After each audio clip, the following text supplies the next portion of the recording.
नमस्कार दोस्तों, स्वागत है आपका मेरे YouTube चैनल राज शॉर्ट ऐप ट्रिक 57 पे। दोस्तों, आज हम अपने एक्सेल सीट पर खाता वही बनाएंगे।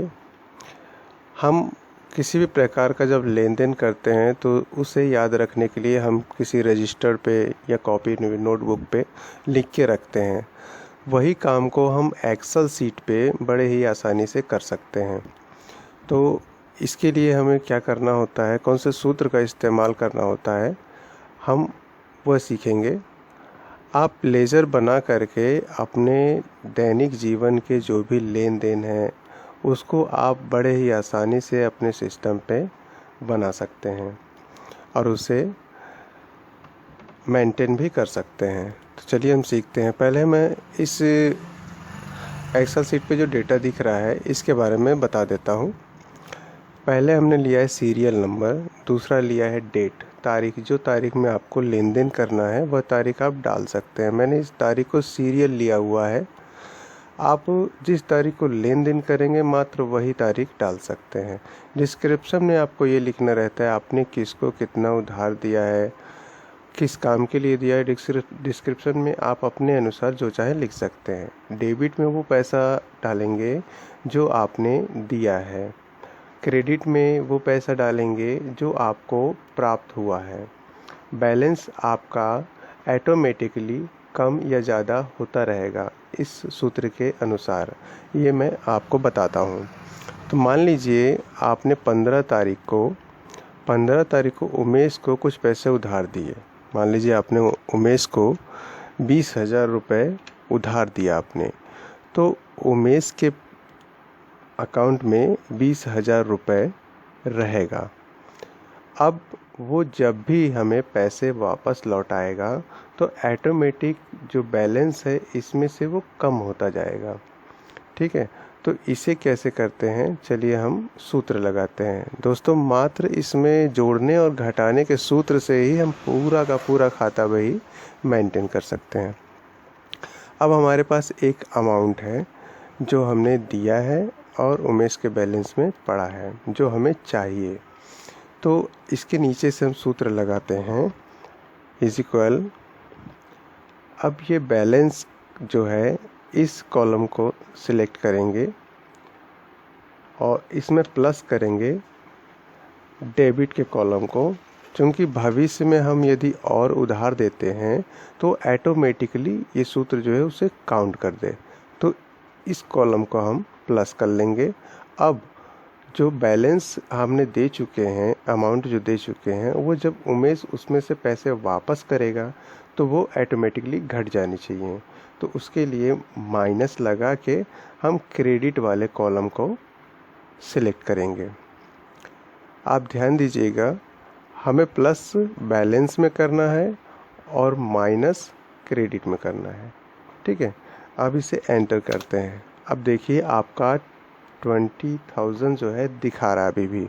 अब यहाँ पर सूत्र लगा है तो आप इसे ड्रैग कर लीजिए नीचे तक के, आपका सूत्र यहाँ तक काम करेगा। आप जितना बड़ा चाहे पूरे मंथ का डेटा बना रहे हैं तो आप पूरे 30 दिन, 28 दिन या 31 दिन तक के पूरा ड्रैग करके बना सकते हैं।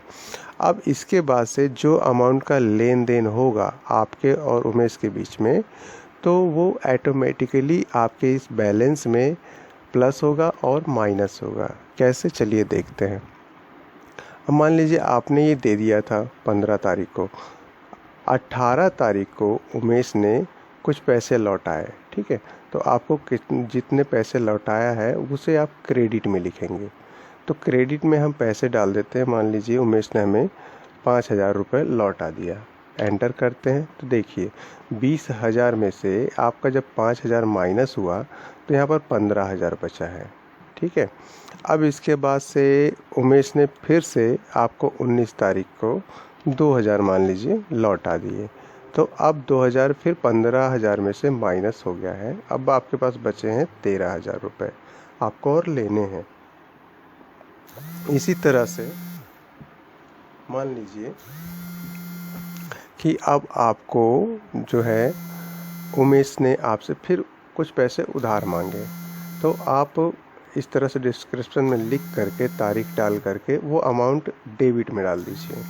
आपने मान लीजिए 10,000 रुपये और दिया तो एंटर किया आपने। अब देखिए जो 13,000 रुपये बचा था उसमें आपका 10,000 और प्लस हो गया, यानी कि टोटल आपका 23,000 रुपये और बैलेंस हो गया है। ठीक है, अब उमेश ने फिर से आपको पैसे लौटाए। यहाँ पर 5,000 रुपये लौटाया उमेश ने। आप 5,000 क्रेडिट में डाल देंगे तो 18,000 बच जाएगा। फिर से उमेश ने आपको कुछ दिन में, वो तारीख आप तय करें, आपको जिस तारीख में लेन देन हो रहा है वो तारीख डालिएगा। ठीक है, यहाँ पर फिर से उमेश ने मान लीजिए पूरा का पूरा जो है आपका 18,000 रुपये लौटा दिया। ठीक है, अब यहाँ पर देखिए आपका नील हो गया, यहाँ पर कुछ अमाउंट नहीं बचा।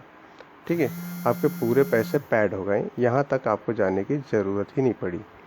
ठीक है दोस्तों, अब यहाँ पर भी हमें यदि सारी डिटेल्स चेक करना है, टोटल हमने कितना दिया था, टोटल कितना लौटा है, तो हम यहाँ पर भी इसको पूरा सेलेक्ट करके ऑटो सम पे क्लिक कर देते हैं। ये हो गया।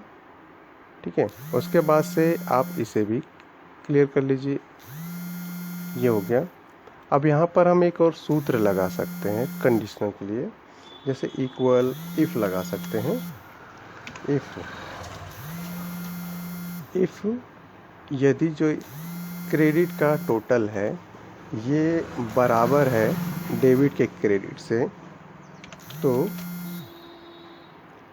यहाँ पर क्या होना चाहिए, PAID पैड, मतलब हमारा अमाउंट पूरा पैड हो चुका है। अब यहाँ पर लगाते हैं, उसका एंटर करते हैं, तो देखिए यहाँ पर पैड हो गया। यदि मान लीजिए 18,000 नहीं पैड करता, ये हमें 17,000 ही पैड करता, तो यहाँ पर फॉल्स लिखा रहेगा जब तक पूरे पैसे पैड नहीं हो जाते।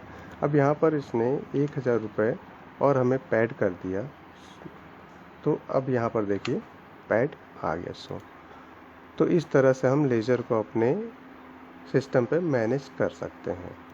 तो उम्मीद है दोस्तों आप लोग को ये वीडियो पसंद आया होगा। यदि पसंद आया होगा तो लाइक और कमेंट शेयर ज़रूर करिएगा, और कुछ पूछना हो तो मुझे कमेंट में ज़रूर लिखिएगा। तब तक के लिए धन्यवाद। मिलते हैं नेक्स्ट वीडियो में।